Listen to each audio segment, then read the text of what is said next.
Jéhovah omnipotent, omnipotent, c'est un personnage. Jéhovah, Alléluia. Alléluia. Alléluia. Alléluia. Alléluia.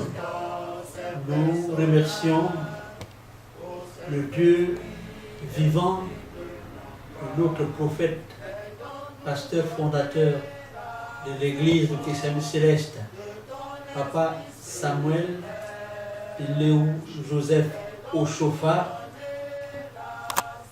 qui nous permet de parler à bâton rompu de l'actualité de l'église en cette veille du 70e anniversaire de notre belle église. Merci. Que cette église va se relever. Amen. Parce que le Dieu que nous adorons est un Dieu qui ne fait jamais sortir de sa bouche quelque chose en vain. Il dit, si la parole sort de sa bouche, elle reviendra et elle s'accomplira. Certainement qu'elle s'accomplira. Amen. Quand on a défini un peu chacun de part et d'autre l'église, on a dit que c'est une église qui accepte tout, qui laisse venir tout à elle. La seule identification que j'ai eue de toute ma petite vie sur la terre des vivants, c'est le Christ seul qui fait cette action-là. Il est le seul qui accepte tout, qui prend tout, qui laisse venir à lui tout. Et si donc c'est le Christ qui fait ça, et que nous sommes enfants du christianisme céleste, ça veut dire qu'il y a une définition importante à savoir. Cette église-là est le Christ personnifié.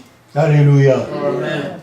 La définition que nous, quand nous avons cherché de savoir la différence entre un homme normal, constitué comme nous, et le Christ, on a lu dans le livre de Luc, chapitre 1, verset 35. L'ange répondit, Seigneur, le Saint-Esprit viendra sur toi et la puissance du Très-Haut te recouvrira de son ombre. C'est pourquoi le Saint-Enfant qui naîtra de toi sera appelé Fils, le Fils du Très-Haut. La Bible dit quelque part que ce n'est pas vous qui avez décidé de devenir chrétien céleste, c'est l'Éternel qui vous a établi comme ça depuis le sein de votre mère. Alors, s'il nous a établi comme ça depuis le sein de notre mère, que nous soyons bons, que nous ne soyons pas bons, que nous ayons marché mal ou que nous ayons marché bien, c'est lui qui nous a choisis et c'est lui seul qui est le chemin qui nous permettra d'aller. C'est même pas, quand j'ai réfléchi, c'est même pas un homme qui va former un autre. C'est lui, Christ, qui va te former. Donc déjà, il faut savoir que je viens à lui parce qu'il m'a choisi. Il t'a choisi de venir par la maladie. Il t'a choisi de venir parce que tu as besoin d'argent. Il t'a choisi de venir parce que tu dois faire quelque chose. Il t'a choisi de venir parce que chacun a son parce que. Mais déjà, il faut que tu comprennes ça. Si tu ne comprends pas ça, tu ne peux pas pratiquer cette église.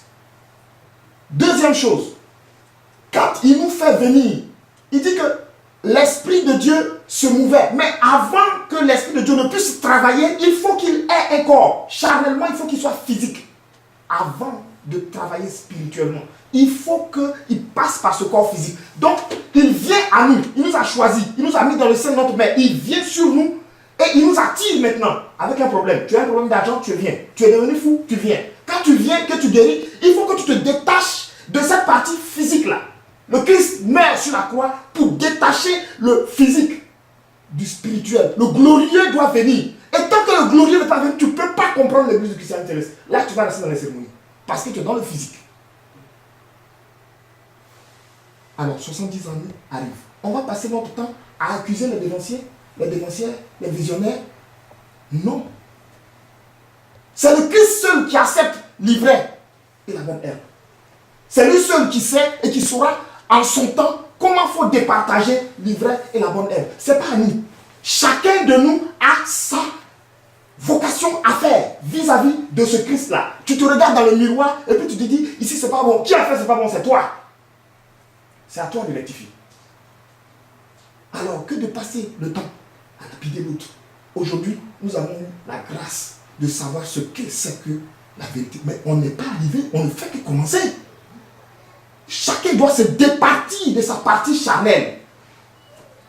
Tu veux une voiture? Ce n'est pas ta vocation dans l'église du Christianisme céleste. Tu veux une maison? Ce n'est pas ta vocation dans l'église du Christianisme céleste. Tu veux faire une paroisse? Ce n'est pas ta vocation. Ta vocation, c'est de faire venir les enfants de Dieu, de les présenter à Dieu. Et puis Dieu, tu dis, Dieu, même le Christ dit, Père, afin que tu saches, afin que les autres sachent que c'est toi qui m'as envoyé. Ça veut dire qu'il ne prend même pas possession de ce qu'on lui a envoyé. Il laisse sans quoi à son Père. Et c'est en ce moment-là seulement que Dieu lui donne la possibilité de lui dire, Lazare, lève-toi. Alors la vie revient. Alors si on veut pratiquer vraiment l'église du christianisme céleste, aujourd'hui il faut que chacun comprenne la définition de cette église. Elle n'est pas physique, elle n'est pas charnelle, elle est spirituelle. C'est différent d'une autre église. C'est pourquoi on l'appelle christianisme. Ça dit que je vais faire comme le Christ. Le Christ, son nom, Christ, ne vient que Christ que parce qu'il a dépassé le seuil de la croix. C'est à ce moment-là qu'il s'appelle Christ. Alors nous, on a décidé de faire comme Christ. Et comme Christ dans les cieux. Je vous assure que c'est difficile. C'est même impossible si le Père n'est pas avec toi. Mais aujourd'hui, s'il nous a choisis et que lui, sa parole ne sort pas de sa bouche en vain, c'est que nous allons arriver. Amen. Il pleuve, il neige, va toujours de l'avant sans regarder derrière pour arriver à la terre promise. Chrétien, sais-toi de la ceinture que je t'ai donnée. Sais-toi de la parole que je t'ai donnée. Sais-toi de la connaissance que je t'ai donnée. Sais-toi, parce que si tu ne connais pas, c'est toi qui es fautif. Mon peuple est détruit parce qu'il lui manque la connaissance. Aujourd'hui, on est en face de cette connaissance-là. Il faut qu'on apprenne. Pas pour tarauder les autres, pas pour les insulter, mais pour faire en sorte qu'eux arrivent à se poser la question de savoir comment ils font. Et alors on pourra arriver. Mais si on ne connaît pas ça, si on ne comprend pas ça, on ne peut même pas comprendre les 70 années qui arrivent, qui font le chiffre 7, qui représentent le chiffre glorieux de Dieu, de sa manifestation, et donc la fin d'un cycle. On est à la fin d'un cycle, on va reprendre un autre cycle. Alors si tu n'es pas positionné, tu es hors de la bergerie.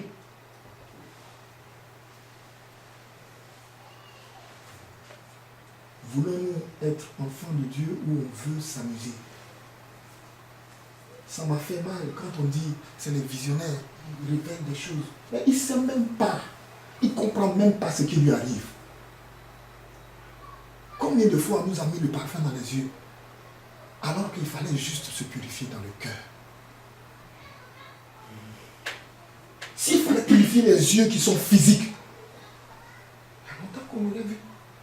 C'était le cœur. Combien de personnes ont compris qu'aujourd'hui, avoir des rapports avec sa femme nécessite derrière une sanctification pour s'approcher de ce pourquoi Dieu l'a appelé? Combien de personnes ont compris qu'aujourd'hui, la purification que la femme fait, encore elle, c'est une purification que Dieu a établie comme ça, et nous? Tu n'aimes pas ton frère et tu parles de lui. Tu es toujours en train de le critiquer alors que dans ton œil, il y a un abcès terrible. Tu ne peux pas parler de ça dans l'église du christianisme céleste. Les velléités auxquelles nous sommes confrontés, ce n'est pas des velléités physiques, ce sont des velléités spirituelles. Alors, armons-nous de nos armes spirituelles pour aller de l'avant. 70 années, un nouveau cycle. Les mamans, on a fait venir la femme pour être une aide pour l'homme. S'il se trompe, tu lui dis, papa, on dirait que tu te trompes. Il va rectifier. Donc tu fais ça chez toi? J'écoute. Comme tu veux. J'essaie de faire. Je ne dis pas que je suis parfait. J'essaie de faire du mieux que je peux. Mais je pense que c'est ça l'église du christianisme céleste. J'ai vu et j'ai suivi mon père la première fois que j'allais dans cette église-là. Mon corps, mon cœur, mon âme voulait regarder le western, le film. Mais papa dit, viens, on s'en va. Je dis, où on va? Moi, je ne comprends pas cette histoire. Il y a un film, tu dis, on va. On s'en va. Et je l'ai suivi. Et on a fait une exposition couchée par terre. Et la bougie est dans le sable et ça finit pas. Et je pose la question, mais c'est quoi ça là? Ça va finir quand Ça va tu vois le film. Voilà. Parce que physiquement, moi, c'est le film qui m'intéressait. Mais pour que je comprenne que spirituellement, Dieu est en train de faire son travail, il a fallu 10 ans encore après. Que je me retrouve moi-même confronté à une maladie où l'homme dit, tu ne marches plus, tu ne fais plus d'enfants, on va t'acheter un fauteuil roulant. Et je suis arrivé devant l'église à 500 mètres et je ne pouvais plus marcher, j'étais pas terre. Mais je dis, s'il existe un Dieu, j'ai rampé pour aller. Et je suis rentré. Moi, je n'ai pas vu, je ne te crois pas. Faut ramper, on va voir. Papa, j'ai rampé. Et je suis rentré. Et quand je suis rentré, en pleine séance tenante, le visionnaire a dit, si vous laissez ce monsieur-là, avant la fin de la couche du soleil, il va mourir. Faites la prière maintenant. Là, j'ai compris. Personne ne va te montrer. Personne ne va t'enseigner. Personne ne va t'indiquer la route. C'est toi et puis Christ. Et c'est pourquoi à la mort, il dit, ton père ne sera pas là, ta mère ne sera pas là. C'est toi et puis Christ. C'est dedans, c'est dans le livre. Dans le livre des chants. C'est toi et puis Christ. Et si toi et Christ, tu ne comprends pas que 70 années sont arrivées et qu'il faut qu'aujourd'hui tu changes, et que tu attends que moi je vienne te dire, parce que je suis visionnaire, si Dieu ne m'a pas donné, je ne te dirai pas. Jusqu'à présent, je fais l'effort de dire ce qu'il me dit. Il y a des fois que je me trompe. Mais c'est comme ça. Et tant que tout le monde ne s'est pas mis dans cette position-là, on ne peut pas. Ce n'est pas une œuvre d'homme. Saint Samuel Bilochofa a dû, malgré papa, parce que il a dit malgré son humilité, on a noté, son humilité, il est humble. Mais on l'a formé dans la forêt là-bas pendant des jours, des mois. Et vous voulez acquérir ça comme ça? La vie est facile comme ça. C'est pas comme ça. Les choses saintes, la Bible nous dit, on ne les donne pas aux chiens. Quand c'est saint, on ne donne pas ça aux chiens. Pour que tu puisses recevoir ce qui est saint, il faut te sanctifier. Pour te sanctifier, il faut que tu changes ton cœur. Avant de changer ton cœur, il faut laver tes habits. Il faut sentir bon. Il faut être propre. Et le Saint-Esprit va s'approcher. Mais tu n'as pas passé tout ça. Tu viens, tu es le fils des choses, donc le Saint-Esprit. Non, mais justement, c'est la différence entre eux et nous. Eux, ils ont décidé d'avoir le pouvoir de l'argent. Nous, Dieu nous a choisis. Donc, il faut qu'on travaille avec le Saint-Esprit. Mais maman, réveillez-vous. Il faut que le Saint-Esprit soit en vous. Quand vous le croiserez, ces gens-là qui ont vécu, qui ont mangé, qui ont bu, qui ont dormi, qui ont fait tout avec ces anciens-là et qui n'ont pas respecté, ils vont sentir le Saint-Esprit en vous et alors ils seront comme maman Elisabeth a croisé maman Marie et son enfant dans son ventre a tressailli. Il dit, toi, tu es la bienheureuse parce que mon enfant a reconnu ton enfant. C'est comme ça que ça doit se passer. Mais si on ne comprend pas ça, on ne peut pas aller quelque part. Et on a jusqu'à 7 ans. Est-ce qu'on est prêt? Au lieu de passer notre temps à lapider les dévancés, on n'a rien à faire. J'ai compris aujourd'hui qu'on n'a rien à faire avec. On est en train de finir ainsi. Chacun va répondre de ce qu'il a fait.